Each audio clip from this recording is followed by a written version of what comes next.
வணக்கம். இன்றைய முக்கிய உலக செய்திகள். முதலில் தலைப்புச் செய்திகள். ஈரானின் ராணுவ பலம் 90% அளிப்பு. எலிகளைப் போல பதுங்குகிறார்கள். அமெரிக்கா தெரிவிப்பு. கிம் ஜாங் உன் தாக்குதல் நடத்தும் அபாயம். டிரம்பின் நடவடிக்கையால் தென்கொரியாவில் ஏற்பட்டுள்ள அச்சுறுத்தல். லெபனானில் தாக்குதல் நடத்திய இஸ்ரேல் 8 பேர் பலி. ஈரான் மற்றும் இஸ்ரேல் போர். $50 பில்லியன் அந்நிய செலாவணியை இழக்கும் இந்தியா. ஈரான் USS ஆப்ரஹாம் லிங்கனை தாக்கியதா குற்றச்சாட்டை மறுக்கும் அமெரிக்கா. எப்ஸ்டீன் விவகாரத்தை கொண்டு அமெரிக்காவை கிண்டல் செய்த ஈரான். ஈரான் பாடசாலை மீதான தாக்குதல். விசாரணை நடத்த அதிகாரியை நியமித்தது அமெரிக்கா. முஜ்தபா கமேனி குறித்த தகவல்களுக்கு $10 மில்லியன் அமெரிக்காவின் அதிரடி அறிவிப்பு. Khamenei is back. டிரம்பிற்கு எச்சரிக்கை விடுத்த ஈரான். மத்திய கிழக்கில் உச்சம் தொடும் போர் பதற்றம். ஈரானின் உயிர்நாடியை தாக்கி அளிக்க உள்ள அமெரிக்கா. ஈரானிய வரலாற்றில் மிகப்பெரிய இழப்பு. IRGC விடுத்த கடும் எச்சரிக்கை. மத்திய கிழக்கு முழுவதையும் கைப்பற்றி இஸ்ரேலை முற்றிலுமாக அளிக்கும் ஈரானின் திட்டம். ட்ரம்ப் அம்பலப்படுத்தும் தகவல். மத்திய கிழக்கு முழுவதும் பரவிய போர் பதற்றம். தொடர்ந்து அதிகரிக்கும் பலி எண்ணிக்கை. இனி விரிவான செய்திகள். முஜ்தபா கமேனி குறித்த தகவல்களுக்கு $10 மில்லியன் அமெரிக்காவின் அதிரடி அறிவிப்பு. ஈரானின் உச்ச தலைவர் முஜ்தபா கமேனி மற்றும் 9 இராணுவ அதிகாரிகள் பற்றிய எந்த ஒரு தகவல்களுக்கும் அமெரிக்கா $10 மில்லியன் வரை வெகுமதிகளையும் அமெரிக்காவிற்கு செல்லும் உரிமையையும் வழங்குவதாக அறிவித்துள்ளது. அதன் நீதிக்கான வெகுமதிகள் திட்டத்தின் மூலம் ஒரு பொது வேண்டுகோளை வெளியிட்டது. மறைந்த உச்ச தலைவர் அயதுல்லா அலி கமேனியின் மகன் முஜ்தபா கமேனி உட்பட ஈரானிய பயங்கரவாத தலைவர்கள் என்று விவரித்தவர்கள் பற்றிய தகவல்களை கோரும் ஒரு பதிவை அந்த துறை ட்விட்டரில் பதிவிட்டுள்ளது. IRGC தலைமை மற்றும் செயற்பாடுகள் குறித்த உளவுத்துறை தகவல்களை சேகரிக்க அமெரிக்கா அதிகாரிகள் மேற்கொண்ட முயற்சிகளில் ஒரு பகுதியாக இந்த சலுகை வழங்கப்பட்டுள்ளது.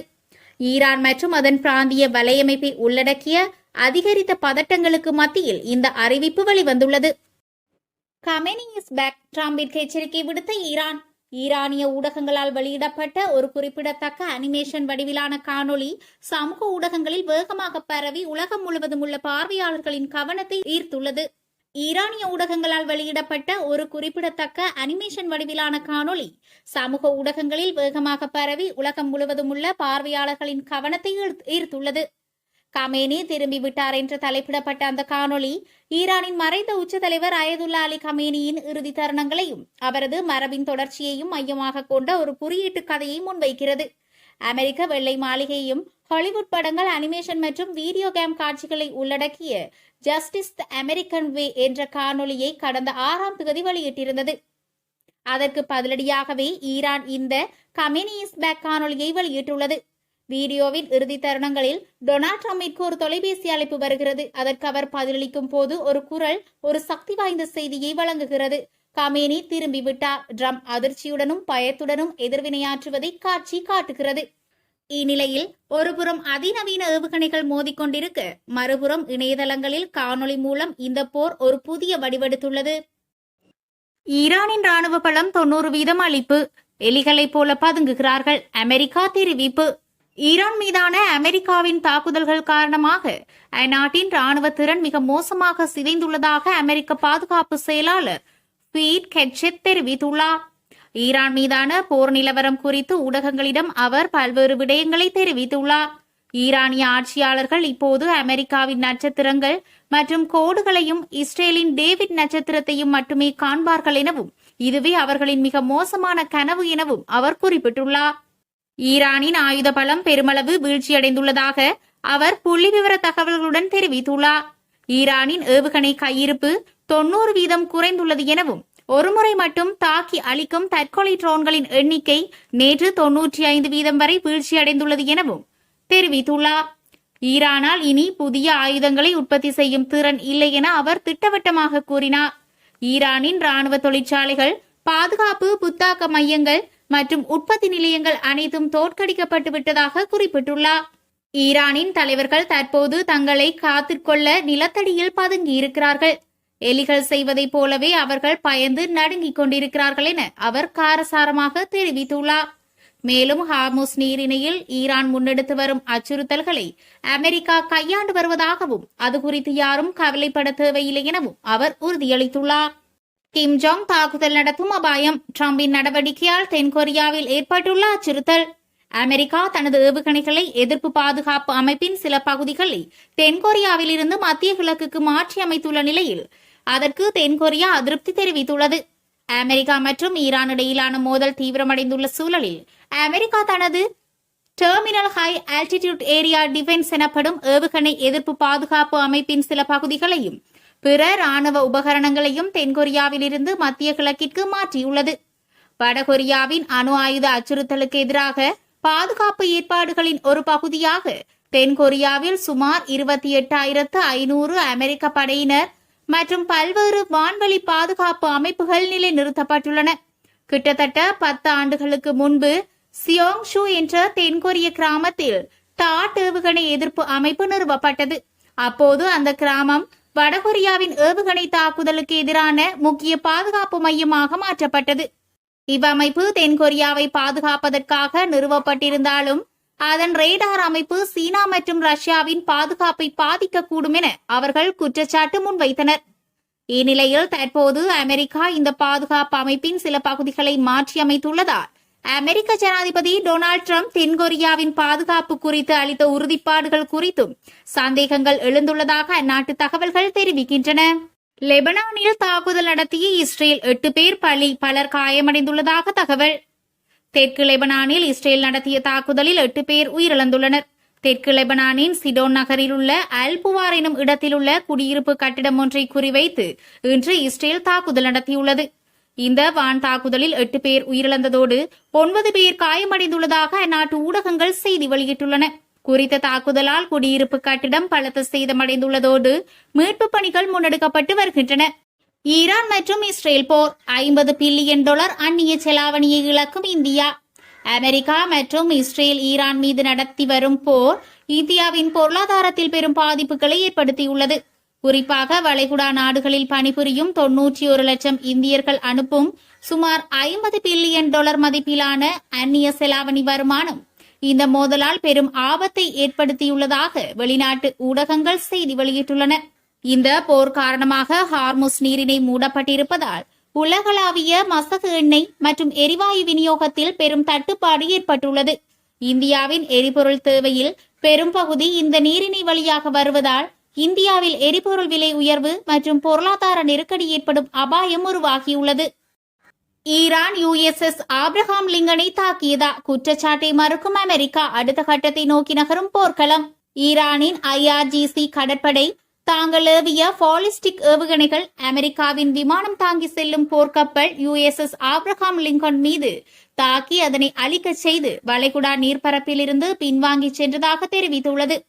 ஆனால் அமெரிக்கா இந்த குற்றச்சாட்டை மறுத்து அந்த போர்க்கப்பல் தொடர்ந்து ஆபரேஷன் எபிக் ஃபியூரி நடவடிக்கையை ஆதரித்து செயல்பட்டு வருவதாக தெரிவித்துள்ளது. பிப்ரவரி 28 அன்று அமெரிக்கா மற்றும் இஸ்ரேல் இணைந்து ஈரானுக்கு எதிராக மிகப்பெரிய வான்வழி தாக்குதலை ஆரம்பித்ததை அடுத்து அமெரிக்கா மத்திய கிழக்கிற்கு 2 விமானம் தாங்கி செல்லும் கப்பல்களை அனுப்பியுள்ளது. USS கேர்லாண்ட் ஆர்ஃபோர்ட், USS ஆப்ரஹாம் லிங்கன் எனும் 2 கப்பல்களே அவை. ஒரு ஈரானிய கப்பல் அமெரிக்க விமானம் தாங்கி செல்லும் போர்க்கப்பலுக்கு மிகவும் அருகில் வந்ததாகவும் அதற்கு அமெரிக்க படைகள் துப்பாக்கிச் சூடு நடத்தியதாகவும் கூறப்படுகிறது. ஆனால் அந்த கப்பல் தாக்கப்பட்டது என உறுதியாக தெரியவில்லை என அமெரிக்க ஊடகங்கள் தெரிவித்துள்ளன. ஈரானின் புதிய நபி மைய தலைமையகம் வெளியிட்ட அறிக்கையில் மேம்பட்ட ஏவுகணைகள் மற்றும் ட்ரோன்கள் பயன்படுத்திய துல்லியமான நடவடிக்கையில் USS ஆப்ரஹாம் லிங்கன் போர்க்கப்பல் ஈரானின் கடல் எல்லையிலிருந்து சுமார் 340 கிலோமீட்டர் தொலைவில் உள்ள சி ஆஃப் ஓமான் பகுதியில் தாக்கப்பட்டதாக கூறப்படுகிறது. ஈரான் அரசு தொலைக்காட்சி தெரிவித்ததாவது, தாக்குதலுக்கு பிறகு அமெரிக்க போர்க்கப்பலும் அதனுடன் இருந்த தாக்குதல் குழுவும் அதிவேகமாக அந்த பகுதியை விட்டு விலகிச் சென்றதாக காணப்பட்டதாகும். எனினும் இந்த குற்றச்சாட்டை உறுதிப்படுத்தும் கூடுதல் தகவல்கள் அரசு தொலைக்காட்சியால் வழங்கப்படவில்லை. எப்ஸ்டைன் விவகாரத்தை கொண்டு அமெரிக்காவை கிண்டல் செய்த ஈரான் தலைவர்கள் எலிகளைப் போல ஒளிந்து கொண்டிருப்பதாக அமெரிக்க பாதுகாப்பு செயலாளர் கூறிய கருத்துக்கு ஈரானின் தேசிய பாதுகாப்பு பிரிவு பிரதானி அலி லாரிஜானி அதற்கு தகுந்த பதிலடி கொடுத்துள்ளார். அண்மையில் அமெரிக்க பாதுகாப்பு செயலாளர் ஹெக்செத் ஈரான் தலைவர்கள் பாதுகாப்பற்ற சூழலில் தலைமறைவாக இருப்பதாக கூறியுள்ளார். இதற்கு பதிலடி கொடுக்கும் விதமாக ஈரான் அதிபர் பெசஸ்கியன் உள்ளிட்ட முக்கிய தலைவர்கள் தெஹ்ரான் நகரில் இடம்பெற்ற மாபெரும் பொது பேரணியில் மக்களுடன் கலந்து கொண்டதை லாரிஜானி சுட்டிக்காட்டினார். தமது எக்ஸ் தளத்தில் இதுகுறித்து லாரிஜானி பதிவிட்டுள்ளார். மிஸ்டர் ஹெக்ஸெத், எங்கள் தலைவர்கள் எப்போதும் மக்களுடன் இருக்கிறார்கள், இப்போதும் இருக்கிறார்கள். ஆனால் உங்கள் தலைவர்கள், அவர்கள் எப்ஸ்டீனின் தீவில் இருந்தார்கள் என்று பதிவிட்டுள்ளார். அமெரிக்காவில் பாலியல் குற்றச்சாட்டுகளுக்குள்ளாகி சிறையிலேயே மரணமடைந்த பெரும் பணக்காரர் ஜெஃப்ரி எப்ஸ்டீன். இவருடன் அமெரிக்காவின் பல செல்வாக்குமிக்க அரசியல் தலைவர்கள் மற்றும் தொழிலதிபர்கள் நெருங்கிய தொடர்பில் இருந்ததாக கூறப்படும் எப்ஸ்டீன் தீவு விவகாரத்தை குறிப்பிட்டு லாரிஜானி அமெரிக்க தலைவர்களின் ஒழுக்க நெறியை கேலி செய்துள்ளார். மத்திய கிழக்கில் உச்சம் தொடும் போர் பதற்றம், ஈரானின் உயிர்நாடியை தாக்கி மத்திய கிழக்கில் உச்சம் தொடும் போர் பதற்றம், ஈரானின் உயிர்நாடியை தாக்கி அழிக்கவுள்ள அமெரிக்கா. மத்திய கிழக்கில் போர் பதற்றம் உச்சத்தை எட்டியுள்ள நிலையில் ஈரானின் முக்கியமான எரிபொருள் ஏற்றுமதி மையமான ஹார்த் தீவில் உள்ள அனைத்து ராணுவ இலக்குகளையும் அமெரிக்க படைகள் தாக்கி அழித்துள்ளதாக டொனால்ட் ட்ரம்ப் அறிவித்துள்ளார். சமூக ஊடக பதிவில் வெளியிட்ட செய்தியில், அமெரிக்க மத்திய கட்டளை தலைமையகம் நடத்திய தாக்குதலானது மத்திய கிழக்கு வரலாற்றிலேயே நடத்தப்பட்ட மிகவும் சக்தி வாய்ந்த குண்டுவீச்சுகளுள் ஒன்று என அவர் வர்ணித்துள்ளார். எனினும் ஈரானின் எண்ணெய் உள்கட்டமைப்புகளை அளிக்கும் திறன் அமெரிக்காவிற்கு இருந்த போதிலும் நாகரிகமான காரணங்களுக்காக அவற்றை அளிக்காமல் தற்போது தவிர்த்துள்ளேன் என ட்ரம்ப் தெரிவித்துள்ளார். இருப்பினும் ஹார்முஸ் நீரிணை வழியாக செல்லும் கப்பல்களின் சுதந்திரமான மற்றும் பாதுகாப்பான போக்குவரத்திற்கு ஈரானோ அல்லது வேறு எவரோ இடையூறு விளைவித்தால் அந்த முடிவை உடனடியாக மறுபரிசீலனை செய்து எண்ணெய் கிணறுகளை அழிக்க தயங்க மாட்டேன் என அவர் கடும் எச்சரிக்கை விடுத்துள்ளார். மத்திய கிழக்கு முழுவதையும் கைப்பற்றி இஸ்ரேலை முற்றிலுமாக அழிக்கும் ஈரானின் திட்டம், ட்ரம்ப் அமலப்படுத்தும் தகவல். ஈரான் முற்றிலும் தோற்கடிக்கப்பட்ட ஒரு ஒப்பந்தத்தை விரும்புவதாக அமெரிக்க ஜனாதிபதி டொனால்ட் ட்ரம்ப் தெரிவித்துள்ளார். எனினும் தான் ஏற்றுக்கொள்ளும் ஒரு ஒப்பந்தத்தை அல்ல என அவர் கூறியுள்ளார்.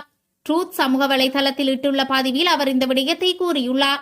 அத்துடன் போலி செய்தி ஊடகங்கள் அமெரிக்க ராணுவம் ஈரானுக்கு எதிராக எவ்வளவு சிறப்பாக செயற்பட்டது என்பதை பற்றி செய்தி வெளியிடுவதை வெறுக்கின்றன. ஈரான் முற்றிலும் தோற்கடிக்கப்பட்டு ஒரு ஒப்பந்தத்தை விரும்புகிறது, ஆனால் நான் ஏற்றுக்கொள்ளும் ஒரு ஒப்பந்தத்தை அல்ல என குறிப்பிட்டுள்ளார். அத்துடன் மத்திய கிழக்கு முழுவதையும் கைப்பற்றி இஸ்ரேலை முற்றிலுமாக அழிக்க ஈரான் திட்டமிட்டிருந்தது. ஈரானைப் போலவே அந்த திட்டங்களும் இப்போது செயலிழந்துவிட்டன எனவும் அவர் சுட்டிக்காட்டியுள்ளார். ஈரானிய வரலாற்றில் மிகப்பெரிய இழப்பு, IRGC விடுத்த கடும் எச்சரிக்கை. ஈரான் தனது எண்ணெய் மற்றும் எரிசக்தி உள்கட்டமைப்பு மீதான எந்தவொரு தாக்குதலுக்கும் அமெரிக்காவுடன் ஒத்துழைக்கும் பிராந்தியத்தில் உள்ள எண்ணெய் நிறுவனங்கள் மீது தாக்கி பதிலடி கொடுப்போம் என்று எச்சரித்துள்ளது. ஈரானின் முக்கிய கச்சா எண்ணெய் ஏற்றுமதி மையமான ஹார்த் தீவில் உள்ள ராணுவ இலக்குகள் மீதான அமெரிக்காவின் தாக்குதலுக்கு பதிலளிக்கும் விதமாக ஈரானிய ஆயுதப்படைகளின் கூட்டுத் தலைவர்கள் ஒரு அறிக்கையை வெளியிட்டுள்ளனர். கார்க் தீவில் நடந்த தாக்குதல் குறித்து கருத்து தெரிவித்த அமெரிக்க ஜனாதிபதி டொனால்ட் ட்ரம்ப், அமெரிக்க படைகள் கார்க் தீவில் உள்ள ராணுவ இலக்குகளை தாக்கினாலும் எண்ணெய் ஏற்றுமதி மையங்களை தாக்குவதை தவிர்த்து விட்டதாக கூறினார். இருப்பினும் ஈரான் அல்லது வேறு தரப்பினர் ஹார்முஸ் ஜலசந்தி வழியாக செல்லும் எண்ணெய் டேங்கர்களை தாக்கினால் இந்த முடிவு மறுபரிசீலனை செய்யப்படும் என்று அவர் கூறினார். மத்திய கிழக்கில் உச்சம் தொடும் போர் பதற்றம், ஈரானின் உயிர்நாடியை தாக்கி மத்திய கிழக்கில் உச்சம் தொடும் போர் பதற்றம், ஈரானின் உயிர்நாடியை தாக்கி அழிக்கவுள்ள அமெரிக்கா.